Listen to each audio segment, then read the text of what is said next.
Hello students आज के इस वीडियो में हम अपने लॉ ऑफ डिमांड के अजम्पशंस को सीखने वाले हैं।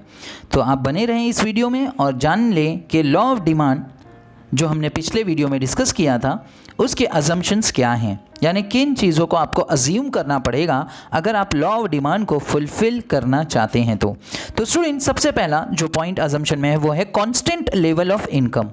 कांस्टेंट लेवल ऑफ इनकम ये एक ऐसा अजम्पशन है स्टूडेंट्स जहां हमको ये बताया गया कि अगर हमें लॉ ऑफ डिमांड को ऑपरेट करना है, लॉ ऑफ डिमांड को फुलफिल करना है, तो हमें इस चीज़ को ध्यान में रखना होगा, इस अजम्पशन को मान करके चलना होगा कि जो हमारे कंज्यूमर्स हैं उनकी इनकम्स कांस्टेंट रहेंगी, उनके इनकम्स में कोई भी चेंजेस नहीं होगा, यानी ना तो उनकी इनकम राइज होगी और ना ही उनकी इनकम कम होगी। क्योंकि अगर उनकी इनकम राइज हो जाएगी तो वो महंगे प्रोडक्ट को भी बाय करेंगे क्योंकि उनके पास इनकम का लेवल ज़्यादा होगा, उनकी अर्निंग ज़्यादा होगी। तो ऐसा ना हो और लॉ ऑफ डिमांड अप्लाई होने से रुक जाए, इस वजह से पहला अजम्पशन ये माना गया कांस्टेंट लेवल ऑफ इनकम का।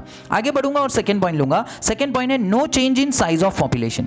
स्टूडेंट्स ये बहुत इंपॉर्टेंट अजम्पशन है जहां हमें ये बताया गया कि अगर आपको लॉ ऑफ डिमांड को अप्लाई करना है, लॉ ऑफ डिमांड को फुलफिल करना है, तो आपको ये मान करके चलना होगा कि आपके कंट्री में, आपके देश में पॉपुलेशन का जो साइज है वो चेंज नहीं होना चाहिए। यानी लॉ ऑफ डिमांड को जब आप अप्लाई कर रहे हैं, लॉ ऑफ डिमांड को फुलफिल कर रहे हैं, तो उससे पहले जितनी पॉपुलेशन थी लॉ ऑफ डिमांड के फुलफिल और अप्लाई करने के वक्त भी उतनी ही पॉपुलेशन रहना चाहिए। उसके साइज में, उसके कॉम्पोजिशंस में जरा भी बदलाव नहीं आना चाहिए। यानी आपकी देश की जो जनसंख्या है, आपके देश की जो आबादी है, उसमें किसी तरह का कोई बदलाव या चेंजेस नहीं होना चाहिए, क्योंकि अगर चेंजेस हो गया तो फिर आपका लॉ ऑफ डिमांड फुलफिल करना डिफिकल्ट हो जाएगा। आगे बढ़ता हूं स्टूडेंट थर्ड पॉइंट की तरफ, और थर्ड पॉइंट है prices of substitute goods remain constant. Price of substitute goods remain constant.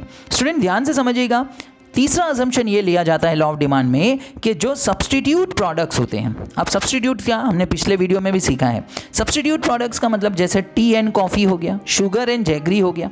तो ऐसे जो प्रोडक्ट्स होते हैं, ऐसे जो कमोडिटीज़ होते हैं जो एक दूसरे के सब्स्टिट्यूट्स होते हैं, तो आपको ये बात ध्यान में रखनी होगी कि ऐसे सब्स्टिट्यूट प्रोडक्ट्स के प्राइसिंग में चेंजेस नहीं आना चाहिए। यानी शुगर और जैगरी जो हैं या टी और कॉफ़ी जो हैं, इनके प्राइस में चेंजेस नहीं होना चाहिए, क्योंकि अगर एक के प्राइस में चेंज होगा तो उसका इंपैक्ट ये होगा कि दूसरे प्रोडक्ट का डिमांड चेंज हो जाएगा और ये लॉ के अगेंस्ट चला जाएगा। इसके वजह से ये कंसीडर किया गया कि price of substitute goods remains constant, यानी सब्स्टिट्यूट गुड्स के प्राइसिंग जो है प्रोडक्ट के वो कांस्टेंट रहना चाहिए। चलिए स्टूडेंट्स आगे बढ़ते हैं फोर्थ अजम्पशन की तरफ। फोर्थ अजम्पशन लिया है prices of complementary goods remain constant. Student very important, prices of complementary goods. Complementary का मतलब होता है joint demanded goods, like car and petrol जो है हमने पिछले पार्ट्स में पढ़ा है बच्चों, जो कॉम्प्लीमेंट्री गुड्स और उनके डिमांड के बारे में।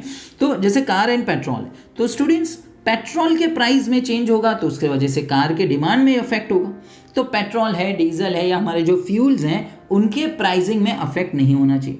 या अगर कार के प्राइसिंग में अफेक्ट होगा तो उसका इम्पैक्ट डीजल, पेट्रोल और बाकी के जो हमारे फ्यूल्स हैं उसके ऊपर पड़ेगा। तो फोर्थ अजम्पशन ताकि इसलिए मान लिया गया ताकि लॉ ऑफ डिमांड फुलफिल हो सके। तो अगर लॉ ऑफ डिमांड को फुलफिल करना है, जो ये सिखाता है लॉ ऑफ डिमांड के प्राइस बढ़ेगा, प्रोडक्ट का प्राइस राइज होगा, तो स्टूडेंट्स याद रखिए कि उस प्रोडक्ट की क्वांटिटी की डिमांड कम होगी और प्रोडक्ट के प्राइस जब कम होंगे तो उस पर्टिकुलर प्रोडक्ट की डिमांड बढ़ जाएगी। तो कॉम्प्लीमेंट्री गुड्स का जो प्राइसेस है वो कांस्टेंट रहना चाहिए, ऐसा अजम्पशन किया गया है। आगे बढ़ते हैं, no expectations about future changes in price. Very important student, ये एक्सपेक्टेशन जो फ्यूचर के बारे में लोग कर लेते हैं, यानी प्रेजेंट में रहकर फ्यूचर के बारे में सोच लेते हैं। जैसे अगर आज आप 10 रुपीज़ के.जी. में ऑनियंस खरीदते हो, 10 रुपीज़ के.जी. में, और आपको ऐसा लगता है कि आने वाले डेज में इसका प्राइसेस और बढ़ने वाला है और यानी उसका प्राइस हाई होगा 20, 30, 40, तो आप 15 रुपीज़ के प्राइस पर भी उसको ज़्यादा क्वांटिटी में खरीद लोगे। क्यों? क्योंकि यू नो कि आने वाले वक्त में उसका प्राइस बढ़ सकता है। तो आप ज़्यादा महंगे प्राइस पे ना खरीदना पड़े तो आप जो एग्जिस्टिंग प्राइस होगा, यानी 15 रुपये का प्राइस भी अगर होगा तो आप उसको खरीद के घर पे स्टोर करके रखना चाहोगे। तो ये बात भी लॉ के अगेंस्ट जाएगी, इसीलिए कोई भी फ्यूचर एक्सपेक्टेशन नहीं होना चाहिए। ओके, कोई फ्यूचर एक्सपेक्टेशन नहीं किया जाना चाहिए। इस बात को आप अच्छे से समझ लीजिए, नहीं तो हमारा लॉ ऑफ डिमांड अप्लाई नहीं हो पाएगा। नेक्स्ट 6th assumption जो लिया है वो है no change in taste, habits and preferences and fashion. No change in taste, habits, preferences and fashion etcetera.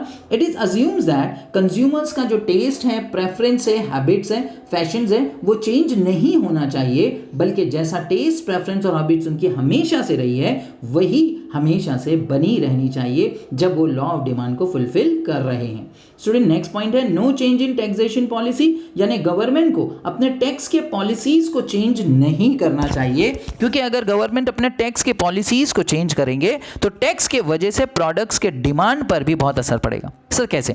बच्चों आप जानते हैं गवर्नमेंट जब टैक्स पॉलिसीज लगाते हैं तो बिकॉज ऑफ दैट उनके टैक्स के वजह से, टैक्स पॉलिसीज लगाने के वजह से बहुत सारे प्रोडक्ट्स महंगे हो जाते हैं या बहुत सारे प्रोडक्ट सस्ते भी हो सकते हैं.